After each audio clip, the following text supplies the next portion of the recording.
Welcome to our new lecture together. Hoping you're doing great, well, and safe. Please join me to talk more about one of the most important elements in the political process, one of the most important factors in building democracies. Today, we're going to discuss a new pattern of perspectives and ideas. So let's start. We're going to discuss political parties. We're going to try to understand the theoretical background of establishing the political parties, how these parties function, why do we need the parties, what types of political parties are existent. What is a political party? Political parties are a special form of social organizations. They should not be confused with associations or federations and social clubs. A well-known definition of political parties comes from the American political scientist Anthony Doane, who wrote the following: a political party is a team of men seeking to control the governing or the governance apparatus by gaining office and a duly constituted election.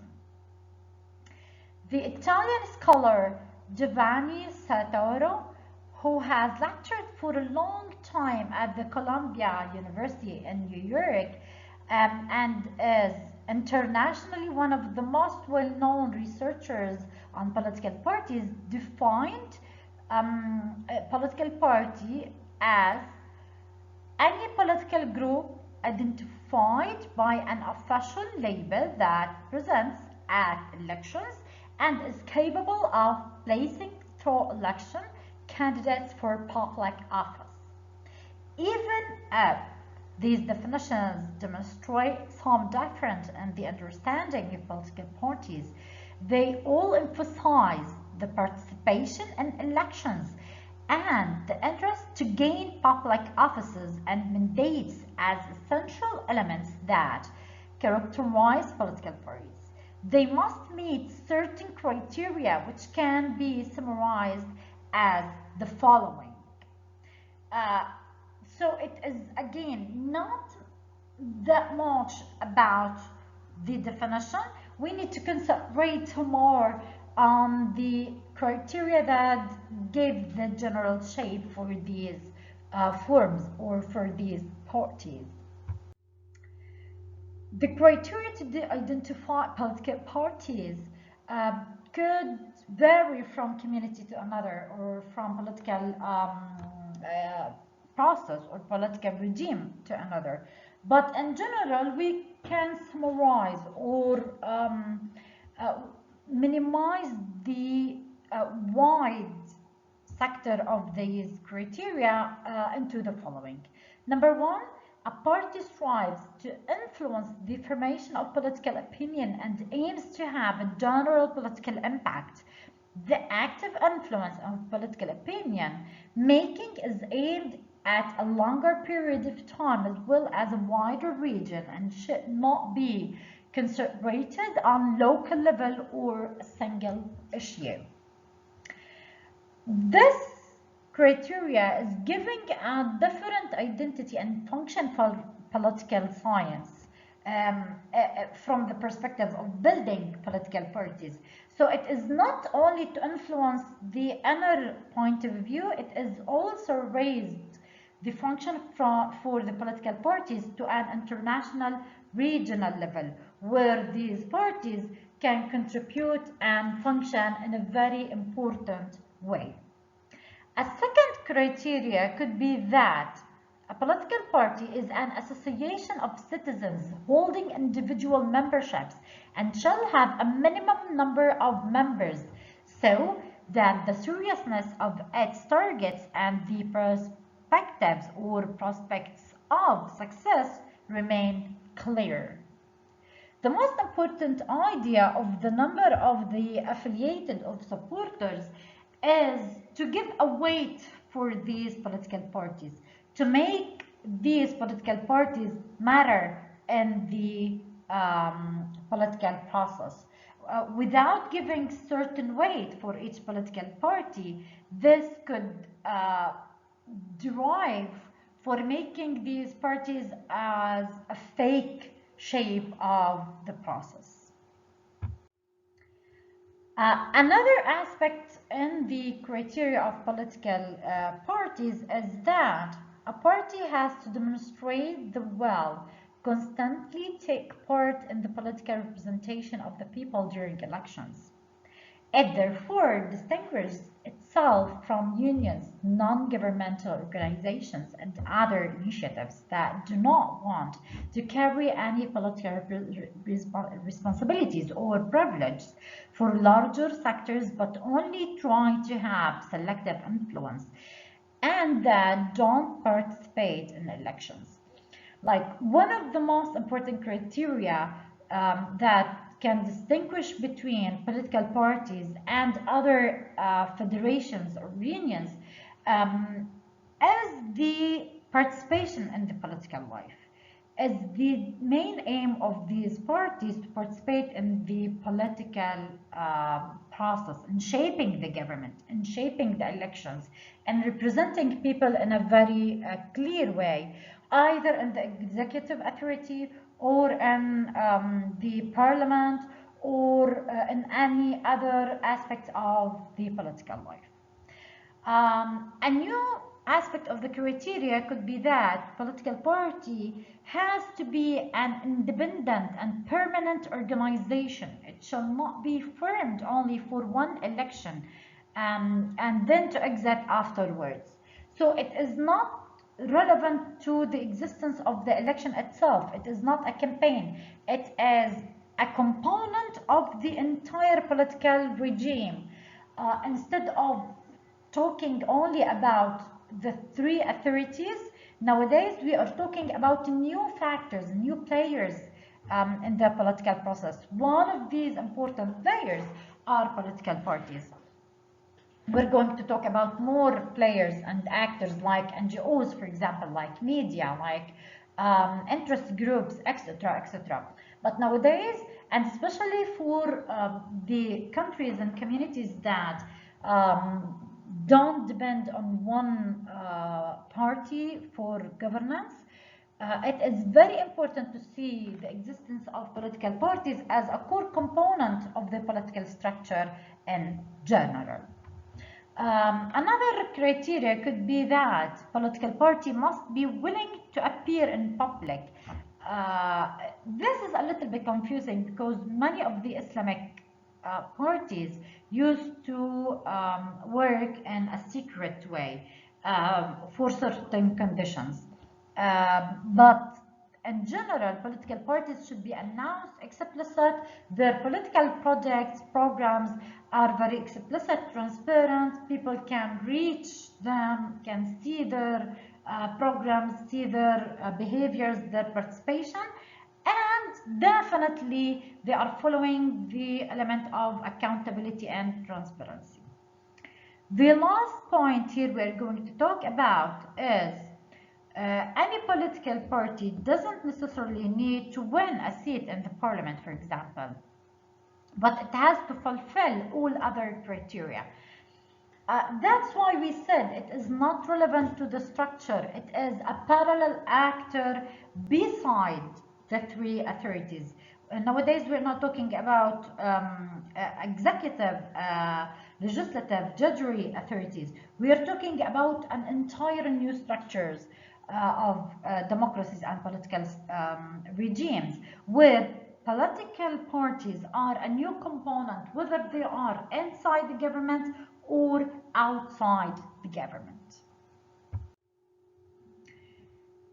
To summarize what we're talking about, we can say the following. Parties can therefore be understood as permanent associations of citizens that are based on free membership and a program, and which are anxious to occupy through the path of elections the politically decisive positions of the country with their team of leaders in order to materialize suggestions for resolving outstanding problems.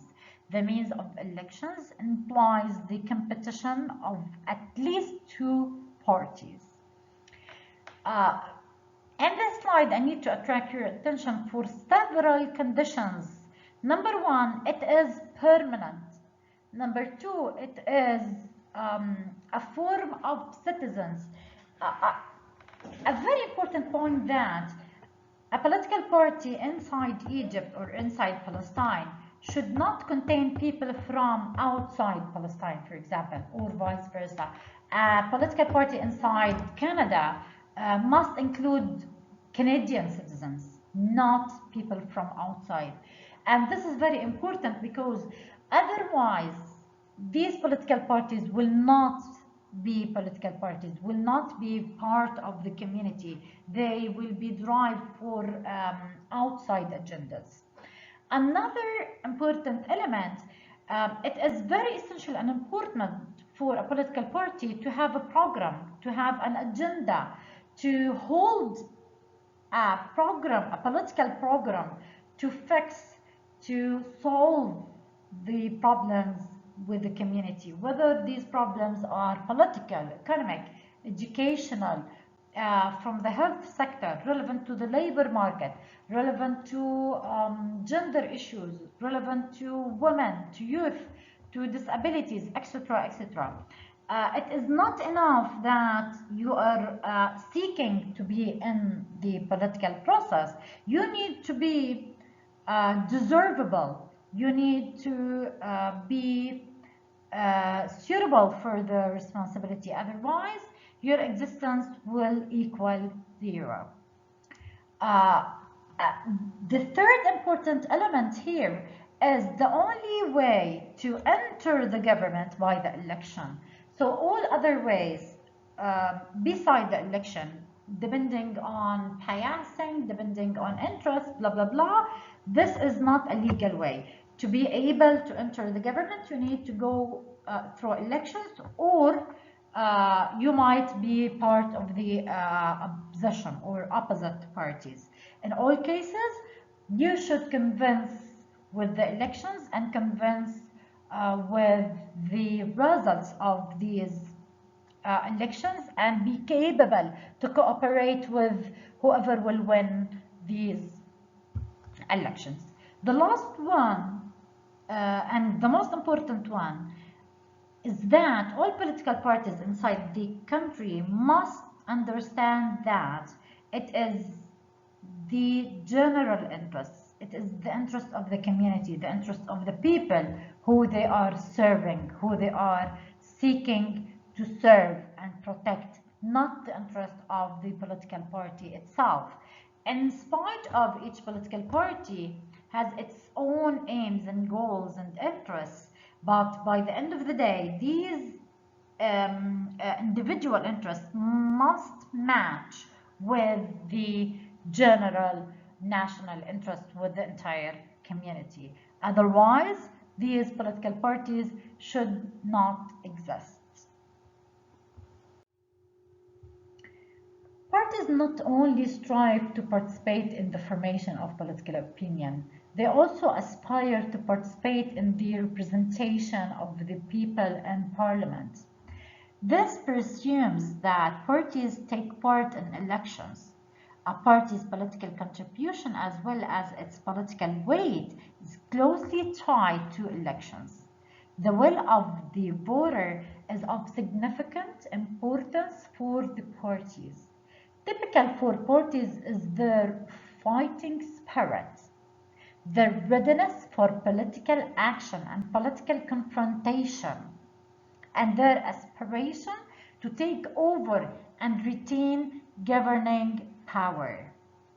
This competition among parties is the instrument to gain political power, and the whole organization of a party is subject to this aim.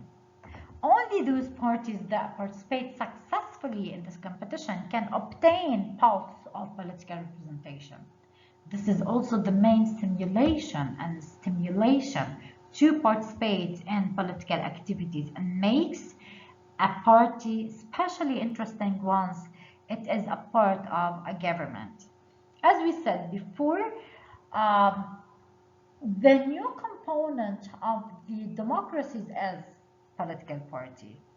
But to make these components more active, more involved in the political life, they should participate in the election. They should fight. They should have the fighting spirit.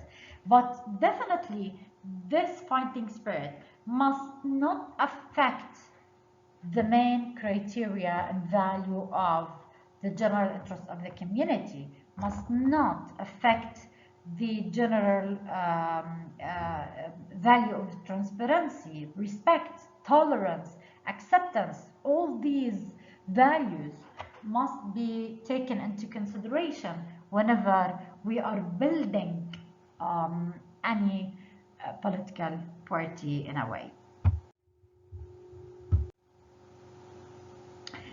Even the less attractive opposition role offers interesting elements for active participation. If the stimulation, if the motive to participate is to have this prestige and this role in the government, um, the role inside the opposition also very interesting and attractive. Political parties are always the center for debates and under the light. Sometimes they are even more famous than actors, actually. They are the discussion about political reforms and political change. They are the center, whether they are inside the government or even in the opposition. Those interested in politics will mostly find a party that reflects their own perception, perspective, may it be a party in government or opposition. Parties in opposition exercise an important function in democratic community or state or regime as a watchdog, or what we call it the watchdog function of government and the government policies, strategies, etc., as a political alternative in the future. This function is one of the most important functions ever that people trying to demand and asking to have this function, because it is the only guarantee for that. Governments must understand they are under observation, they are watched, they've been watched by other parties. It is not, they are not alone on the landscape of the government. So the function of watchdog is one of the most important elements of shaping modern democracies nowadays and in the future. Opposition may be also considered awful, but it is essential for the functioning of democracy. Contrary to interest groups, which we are going to discuss in the coming lectures, a party is expected to express itself on all issues relevant for government. One expects parties to propose views on domestic and foreign policies, economic, social, cultural, inner policies, youth, civil policies, etc. In order to meet these requirements, each party should have a program in which its fundamental positions, fundamental values, fundamental techniques, policies in various areas is retained and reflected. Furthermore, one expects a party to have a constant organization. So, to have a very strong, effective political party, it should have, number one, a program. Number two, reflect people's willing interests, should be there in all aspects of life. It should have a very serious, realistic role, whether inside the government or outside the government. It should be supportive to the democratic process, whether they win the election or they didn't win the election, whether they are part of the executive or they are part of the legislative, or if they even outside the political structure and part of the opposition line. Wherever they are exist, they need to prove that they deserve this responsibility by reflecting the real needs of people. Why do political parties exist? This is a very essential question that we are going to try to answer during this lecture, and it is one of the most controversial actually idea. A lot of the Asian thinkers, they were seeing political parties as an obstacle in front of the government. Others thought it is very essential to keep the developmental and the transparency of the development of the community. Let's see how really can these parties function and why do we need them, if we need them. Within every community, there are various opinions, perspectives, needs, expectations, and views over daily issues. Likewise, big questions on the social organization, its norms, procedures, also many cases relevant, for example, to the economic structure, to the social, to the culture, to the system of the education, for example, to the health sector, etc. Something like a commonwealth of the people or predetermined common good doesn't exist. In contrast, in every community, there are rivaling interests that often collide very hard. In order to peacefully mediate conflicts, the formation of political views must take place in one open process of debate between different opinions. A minimum of common track, a common conviction is necessary. This is the common sense of democracy. It is based on the principle that each citizen has the right to represent his opinion and conviction in a peaceful competition of minds. Some people who defend the existence of political parties are saying that it is very important to have these parties because they are reflecting the various perspectives inside the community. They are helping to build a very coherent community instead of having this very controversial track of perspectives, opinion, and the other opinion. The existence of political parties will organize the process of various perspectives or will organize the process of developing a public opinion towards certain issues relevant to the health, education, political, economic sectors. This assumption of conflicting interests within every society, which in principle are legitimate, is called pluralism or competition theory of democracy. According to this theory, the formation of political opinion in the pluralistic community or society is achieved through an open process of competition between very controversial, heterogeneous interests.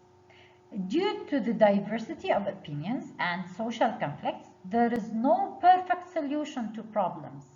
Decisions have to be made on the basis of consent and approval of a majority of the citizens.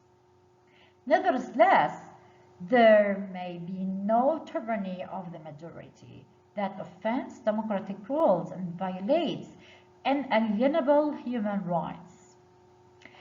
Even majority decisions may imply injustice issues could end with unfair track. Therefore, a distinct or constitutionally guaranteed protection of minorities on the one hand, as well as the recognition of voting or election defeat of the losing side on the other hand, provided that it is largely free and fair, constitutive elements of this concept of democracy in a way. This assumption, in a way, is reflecting the very dynamic version of communities we do have. It is, there's nothing guaranteed. If you are applying elections, it doesn't mean that you are giving the voice for the majority, and it doesn't mean that you're protecting the minority in the same time. Within the context of a democratic track managing the conflicts of interests between several political parties representing particular interests, only once the contrasting interests are openly expressed and the parties offered other parties the right to represent particular interests too.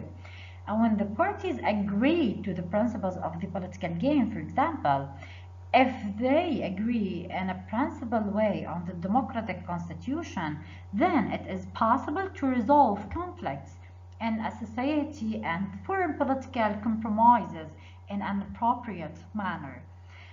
Here we're talking about the idea of values, the idea of the compromise between the interest of the political party itself and the interest of the country as whole. It is very important to see how to balance between the fight spirit and the spirit of tolerance, cooperation, and compromising to build a very coherent, strong community. Otherwise, this fight among parties will weaken the community, will drag the community, will push the community backwards to a very dark area where people will fight over privileged power. Of course, the freedom of parties must be ensured in the process. That means that the creation of political parties has to be free of political constraints. Nevertheless, there may be some limitation with regard to the creation of parties who openly reject the democratic constitution of a country. In principle, however, citizens must possess the right to create a party, to belong to a party, and to express themselves freely in it. Freedom of parties also includes the notion that nobody can be forced to adhere to a specific party or to remain in it against his will or her will, as well the case in some countries and still may be. The affirmation of the diversity of parties is a very important of the recognition of pluralistic democracy. It is all about the limitation of privilege, powers, rights, and responsibilities. Let's stop here and we're going to complete talking about political parties. I want you to remember that we already talked about the theoretical. In the coming lecture, we're going to talk about the functions, types, systems, etc. Thank you so much for joining me. Please be safe and see you in the next lecture.